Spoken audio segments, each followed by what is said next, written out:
The future is female, and behind every successful woman is herself.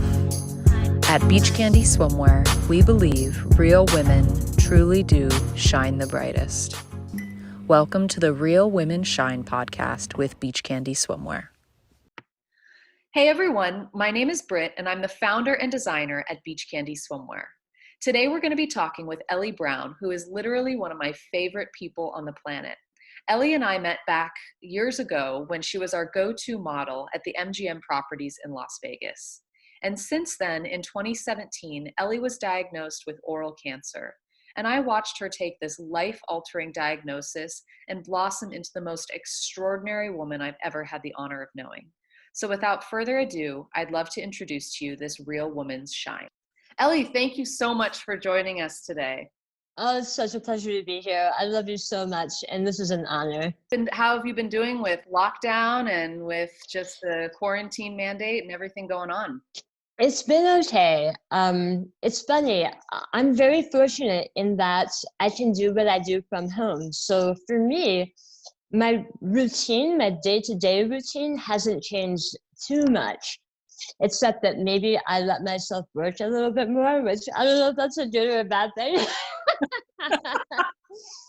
but in a way, I'm sort of enjoying this season of having it feel different, having Ricky home a lot more than he's usually home and spending more time with my dog. And I'm sure for some of your viewers, it's being with their kids. And it's just really great to sort of, it's not great for in a lot of ways for everyone, but I think it is great to be forced to stop sometimes and say, hey, let's do this for a minute and remember how that feels.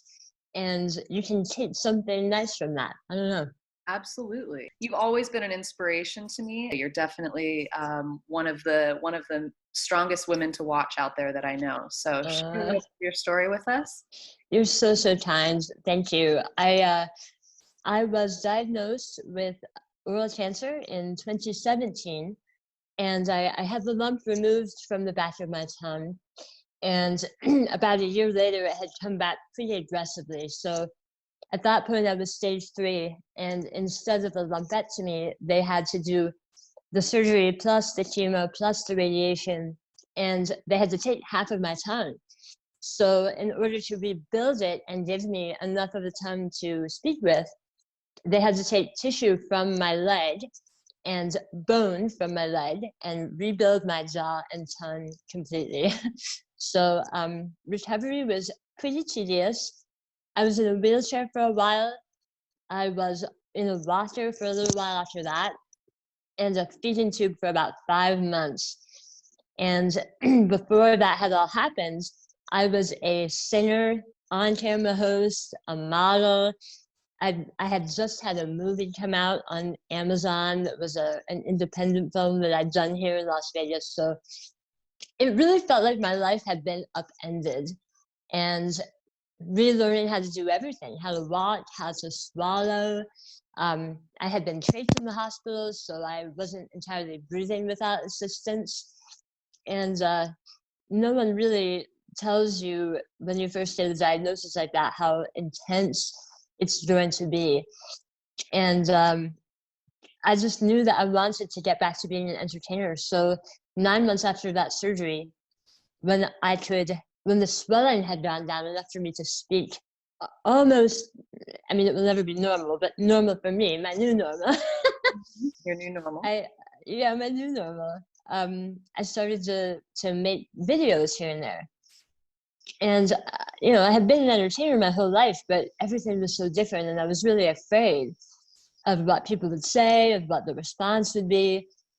But I never could have guessed how amazing it was. People were reaching out to me from all over the world, Australia, South Africa, Europe, other parts of the United States, and just saying either they had or they knew someone that had it, or they had a disability, or they had a speech impediment, or they had scars on their face or their body like I had from my feeding tube and my trach and my surgery.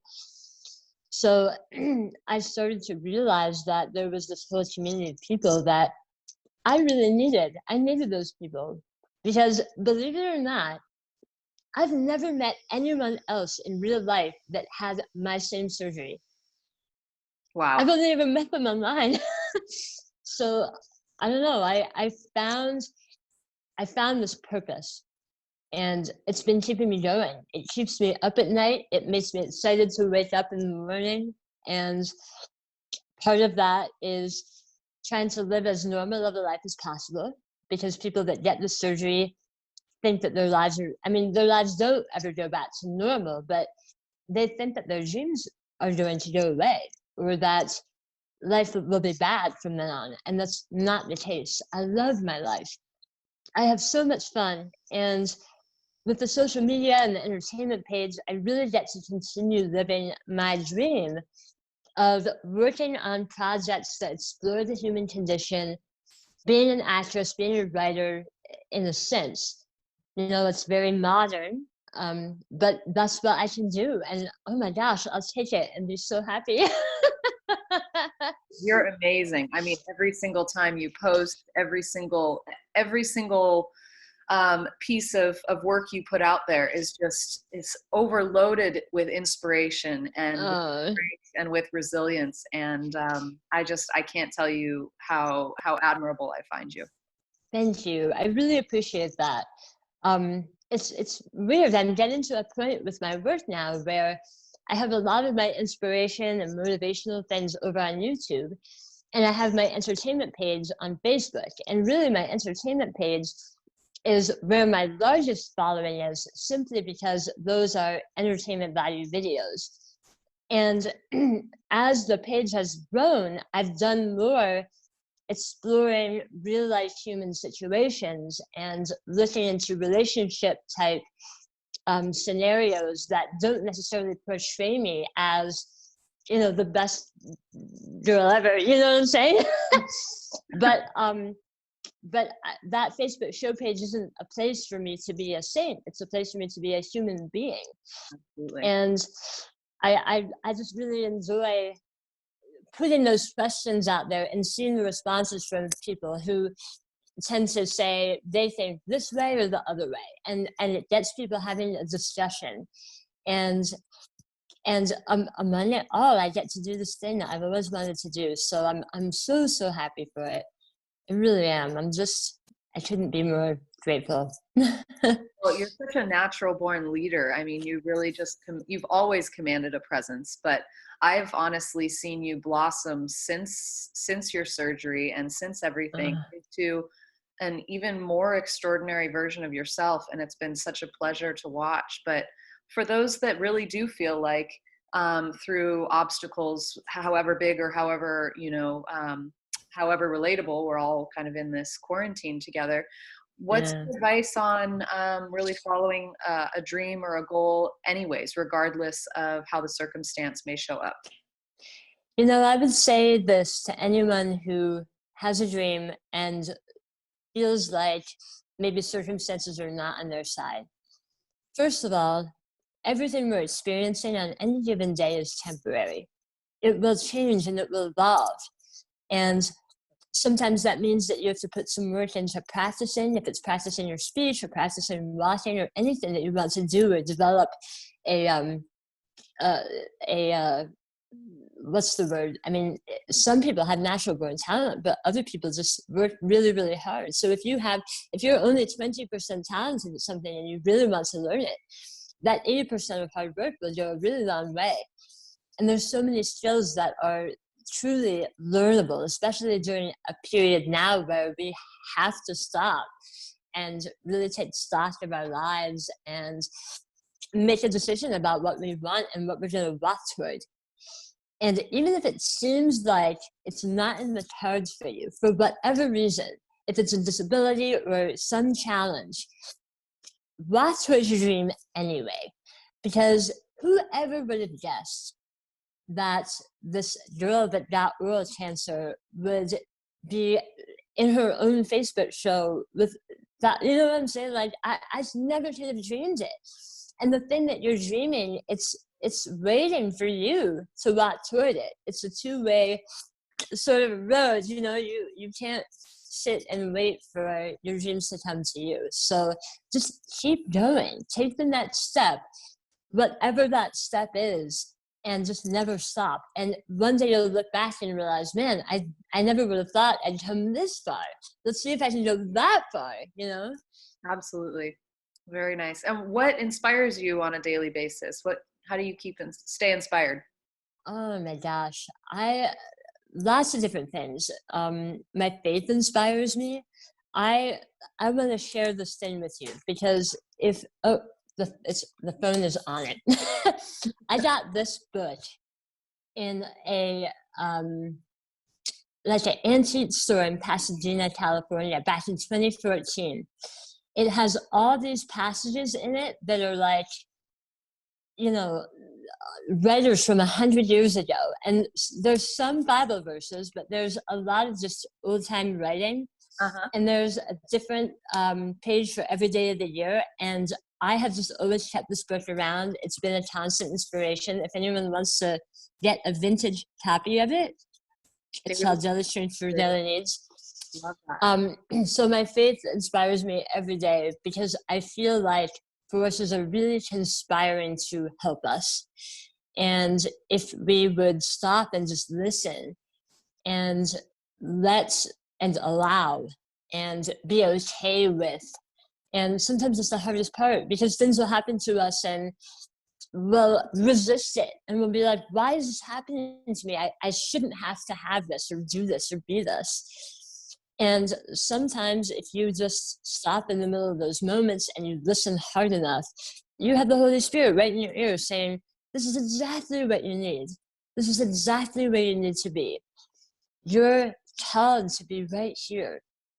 Do something with that. And that is just it's a huge feeling of freedom when you can do that. I'm also very inspired just by the amazing people around me that are doing amazing things. My partner, he is so smart. And I've watched him build his company and grow and be able to involve other entertainer friends of ours and really make a difference in people's lives. And being able to be with him every day has made me want to work harder and be a better person.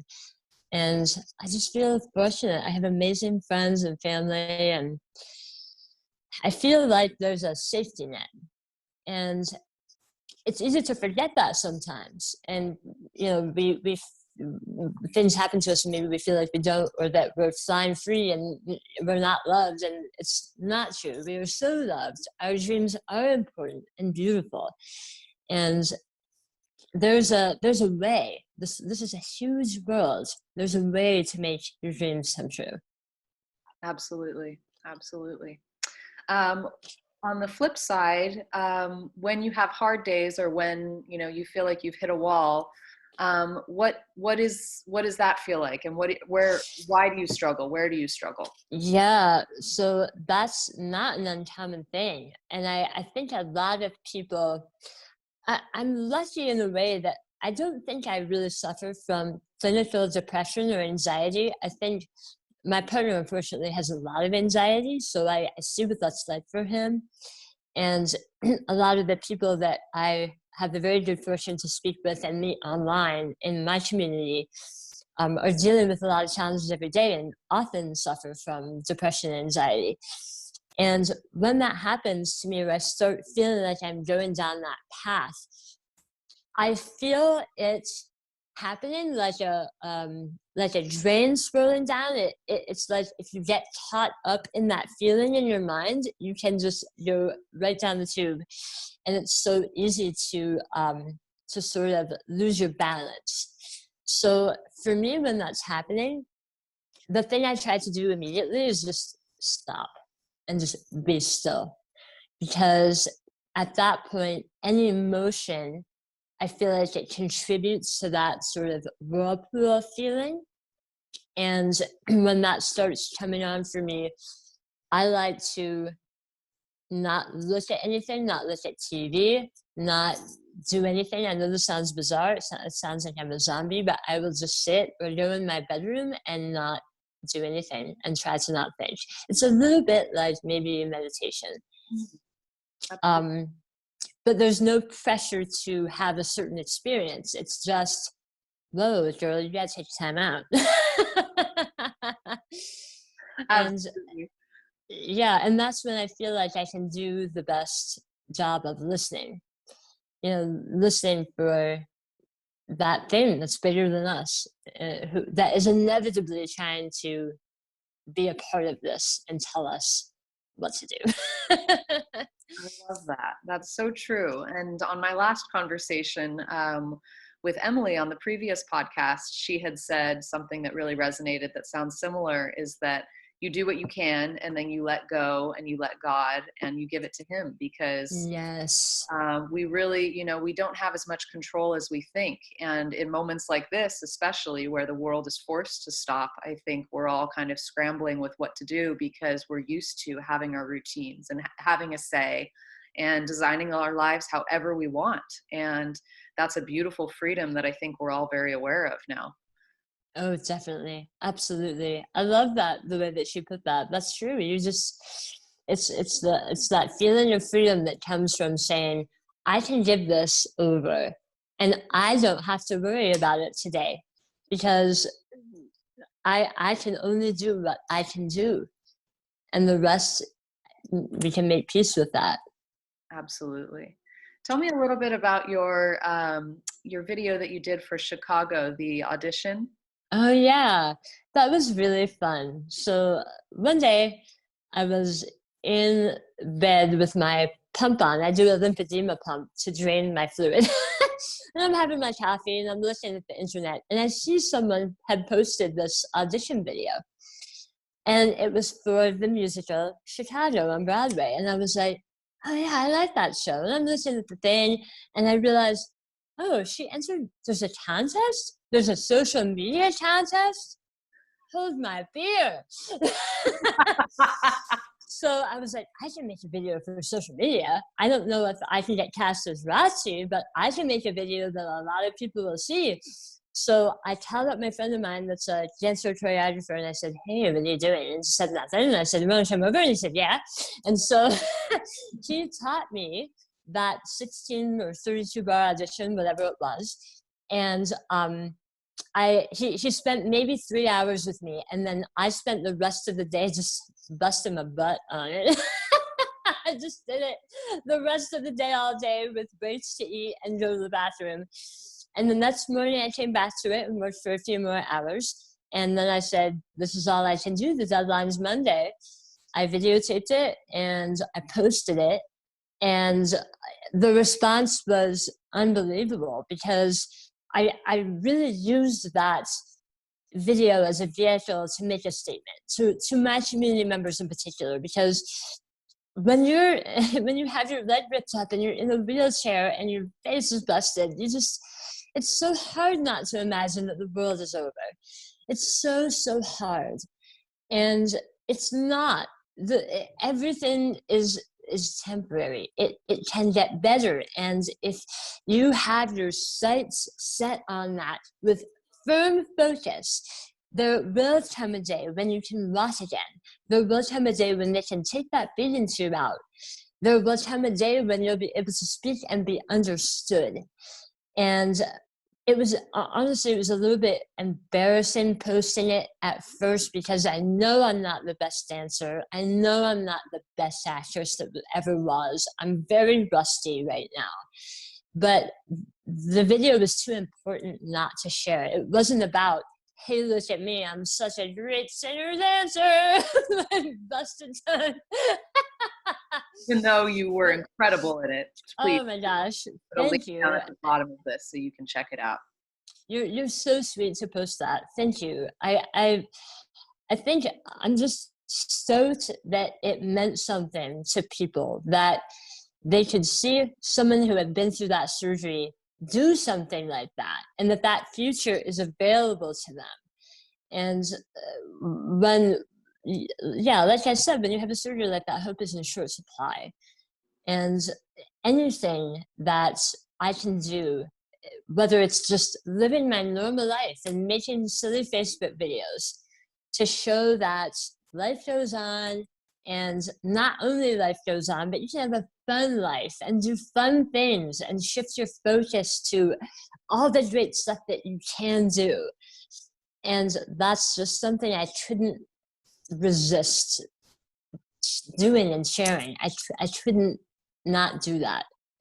Absolutely. So amazing. I mean, going through what you went through from being diagnosed until your spark of inspiration hit, was that whole period of time dark for you, or was it inspired moments of inspiration throughout? Because there's a lot of pain and a lot of suffering in what you've gone through, and you're just so much light. I can't imagine the dark, but to help, you know, others kind of with their darkness, how was that for you? And how did you pull out of it so beautifully? It's never easy. You know, I would be lying if I said it was easy to keep hope. But as much as you have the devil in your left ear every day saying, you're not good enough, you're not going to be beautiful, you're not going to be understood, you might not wash, you might never eat, there is the Holy Spirit saying, that guy is a punk. Don't listen to that guy. He doesn't know what he's talking about. Amen. There is a future for you, and a beautiful future that I've planned and want for you. And nothing can keep you from it if you are focused on that hope. But you got to do the work to not pay attention to that other la la la la la la la la la. You gotta not pay attention to that guy, and pay attention to the goodness and the light side and the things you can do and the things you can learn and the baby steps you can take. And the thing that got me down, that it was, I think, 9 months between my surgery and the time that I turned on my camera and started singing to my dog. And there was a lot of self-doubt in there. A lot of looking at my big fat face in the mirror every day with my jaw out to here, and just wondering if I would ever feel like a normal person again.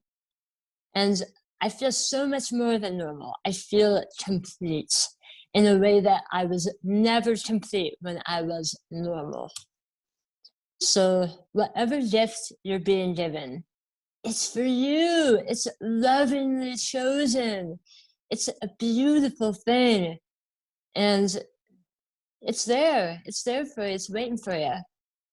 I could not agree more. And your wisdom and your inspiration with all of this is just, I think it's what everyone needs to hear right now, because you know, we're just asked to sit home on the couch. It's not that you know, we're not being called to war. We're not being, you know, we're not under attack. There's no, you know, natural disaster where our homes are uprooted from underneath us. And I think everyone's just looking for good news and inspiration. And truly, it's really within us to define the narration and what we allow into our lives to inspire us or not. And we're at the helm, whether we know it or not, right? Absolutely. Absolutely. We are all in charge of our own vessel. We are captain of that with a lot of help. But I think, you know, in this special time, when it feels like maybe the danger is boredom or anxiety or worry, try your hands at creating, whatever that means for you. If it means you make a video, or if it means you do crafts or paint or you write, I think try at times like this when we're just expected to be still. And this is when we notice things about the world, and when we can get kind of inspired ourselves to maybe share something with someone else that would be meaningful to them. Absolutely. And like you were saying, when you have a hard day and you go and just sit in your room in silence and meditate or just be still, that's when, until something comes to you, that's when something does arrive. Whether it's just quiet, calm comfort, or a voice from God or a higher power of what to do next, and to just really kind of be still and be quiet. I think that the world is in a really good position for all of us to define what our next move is, and how we want to make an impact, and take that nothingness and create whatever we want, create everything. Absolutely. I love that. Absolutely. This is the time. Awesome. It's a really, really amazing time in a lot of ways. It is. And unfortunately, there are casualties, and that's the scary part. And that's why we're all, trying to mitigate that. But, that's out of our control as well. We can only control how we handle the crisis and what we do with ourselves in our days. Absolutely. Now, what do you have in the future in store? What are you looking forward to? It's funny. I had just started to kick off my public speaking career when all of this sort of started to happen. But I'm not upset about it, because I think that the message keeps. And that will be there. There will be a time for that when we begin doing more gatherings and meetings and corporate events. There's a time for that. And right now, really, I'm pretty laser focused on the things that I can do here at home, which is really just creating videos. But I believe in the work, and I have a lot of fun doing it. So I'm looking forward to the next step down the road. And I'm preparing for it sort of behind the scenes, but really, who knows how long we're in for. And right now, I think we just have to do what we can and make the best of it. Yeah, absolutely. I love it. And if somebody wants to check out your videos, is it just your Facebook page or your Instagram page as well? Sometimes I post the videos on my Instagram, but mostly they're on my Facebook page, and that's at the Ellie Brown Show. Perfect. Thank you so much. And I'll also link that below for everyone. And thank you. I know you have a few BeachCandy swimsuits. I do. Can we check those out together? Yes. To be. So first, I'm going to show you this one. And just a side note, I know we didn't talk about me being diagnosed with breast cancer, but I was right after my dad died last year, all in the middle of all the oral cancer stuff too. It was crazy. And for a while, I thought I was going to get a mastectomy. So I got this beautiful, hang on, I'm going to just let your brain jewelry. It's so pretty. This beautiful print, animal print bikini that had the wide straps. And I got that with the thought that if I do have the mastectomy, that will hide my scars for a while. But then when they did my lumpectomy and they took out the tissue, there was no evidence of disease in that sucker. Can you believe it? So I just had the lumpectomy, and that ended up being okay for now. So we're going to keep an eye on it. So good news there. But amazing bikini in the meantime. And I love the bottoms too, because they're similar to my other bottoms, but they also have a little bit of a thicker strap there. And these, first I have the blue one. And my favorite thing about the BeachCandy suits is this stitching. The stitching and the support that you get from these, because they have the double band there. And everything is so well made. It's unbelievable. So I have my blue one with the jewelry here around the neck. Gorgeous. And the sides of the bottom of this one have the little ties. So they have the jewelry there on the end of the ties. And then with the black one, I have the VIP bottom, which is so much fun to wear. I love the VIP bottom. I feel like such a rock star in this piece. It's unbelievable. Amazing. And yeah, they're my favorite suits of all time. You are so talented. I cannot say enough about this stuff. It's so beautiful. Even when you're just packing it to go on vacation, it's like, this is a lovely, beautiful thing.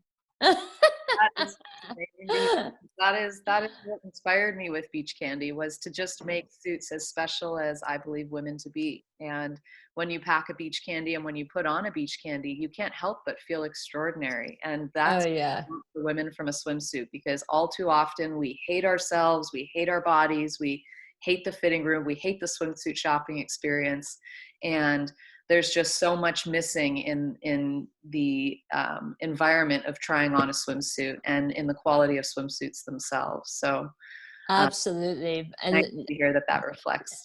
it absolutely does. I love everything about it, including the beautiful little plate on the back.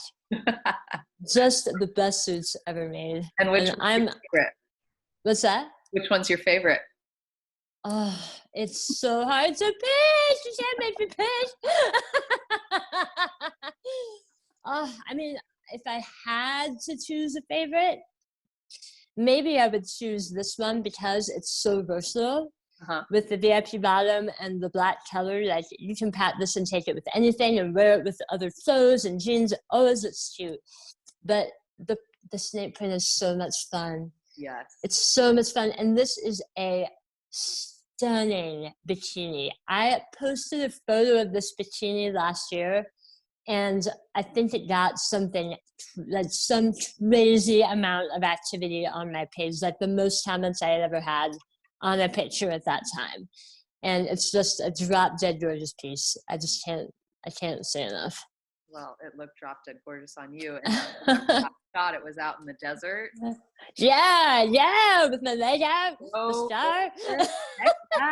It was amazing. I love it. I mean, honestly, when you're in a suit like that, it's really hard to not like your body. You're so beautiful in that suit. It made me feel like Thank you. my life's work is doing something here. But you are doing great things.